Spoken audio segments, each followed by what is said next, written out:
उपमुख्यमंत्री अजित पवार यांच्या दुर्दैवी विमान अपघातातील निधनानंतर राष्ट्रवादी काँग्रेस पक्षात नेतृत्वाची मोठी पोकळी निर्माण झाली आहे।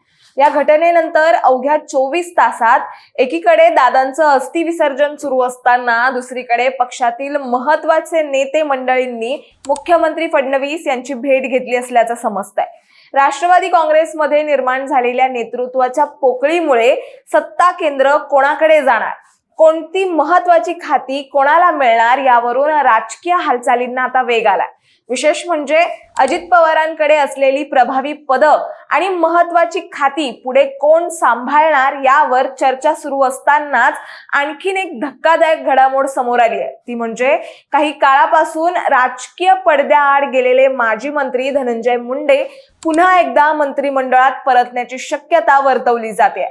आता ते कसं, याबद्दलच आपण सविस्तर जाणून घेणार आहोत या व्हिडिओच्या माध्यमातून। दरम्यान तुम्ही चॅनलवर नवे आला असाल तर इकडे खाली दिसत असलेल्या सबस्क्राइब बटनवर लगेच क्लिक करा।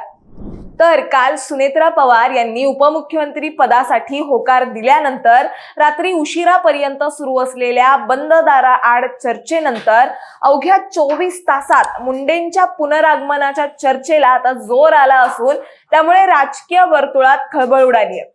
अजित पवार यांच्या पत्नी सुनेत्रा पवार यांनी उपमुख्यमंत्री पद स्वीकारण्यास संमती दिल्यानंतर राष्ट्रवादी काँग्रेसमधील सत्तासूत्र पुन्हा बदलताना दिसतायत। पक्षात अंतर्गत फूट पडू नये आणि संघटना एकसंध राहावी यासाठी नेतृत्व पवार कुटुंबातच असावं अशी भूमिका भाजपच्या वरिष्ठ नेत्यांची असल्याची माहिती सूत्रांकडून मिळते।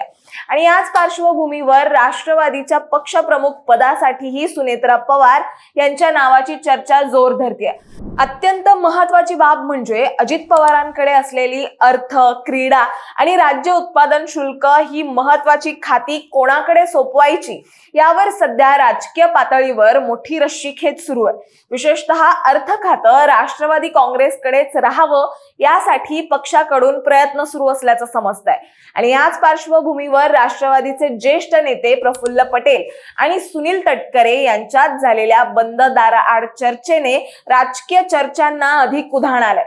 झी24 तास या वृत्तवाहिनीने सूत्रांच्या हवाल्याने चालवलेल्या बातमीनुसार पुढे मंत्रिमंडळ विस्तारात धनंजय मुंडे यांना पुन्हा संधी देण्याबाबत सकारात्मक हालचाली सुरू आहेत असं म्हटलं जात आहे। सुनेत्रा पवार उपमुख्यमंत्री पदाची जबाबदारी स्वीकारल्यानंतर मंत्रिमंडळातील रिक्त जागा भरताना धनंजय मुंडेंच्या नावाचा गांभीर्याने विचार केला जात असल्याची चर्चा। एक लक्षात घ्या, एनसीपीच्या वरिष्ठ नेत्यांनी अजित पवारांच्या पत्नी सुनेत्रा पवार यांना उपमुख्यमंत्री पद स्वीकारण्याची विनंती केली आहे।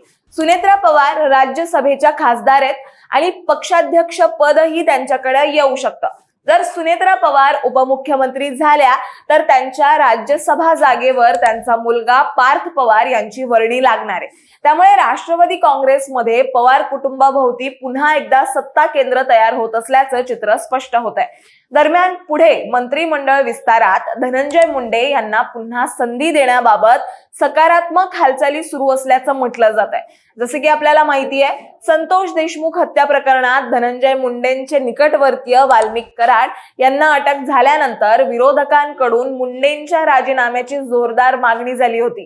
राजकीय दबाव वाढल्यानंतर त्यांनी राजीनामा दिलाही, परंतु प्रकृतीचं कारण पुढे करत त्यांनी मंत्रिपदाचा राजीनामा दिला होता। आता मात्र अजित पवारांच्या निधनानंतर राजकीय परिस्थिती बदलताना दिसते, ज्यात धनंजय मुंडेंना न्यायालयाकडून दिलासा मिळाल्यानंतर आणि अजित पवारांच्या निधनानंतर धनंजय मुंडे पुन्हा एकदा मंत्रिमंडळात परतण्याची शक्यता वर्तवली जाते। विशेष म्हणजे गेल्या महिन्यात धनंजय मुंडे यांनी केंद्रीय गृहमंत्री अमित शहा यांची भेट घेतल्याची माहिती देखील समोर आली होती। दरम्यान आज सुनेत्रा पवार 5 वाजता उपमुख्यमंत्री पदाची शपथ घेणार असून त्या दृष्टिकोनातून पक्षात राजकीय घडामोडीला वेग आलाय।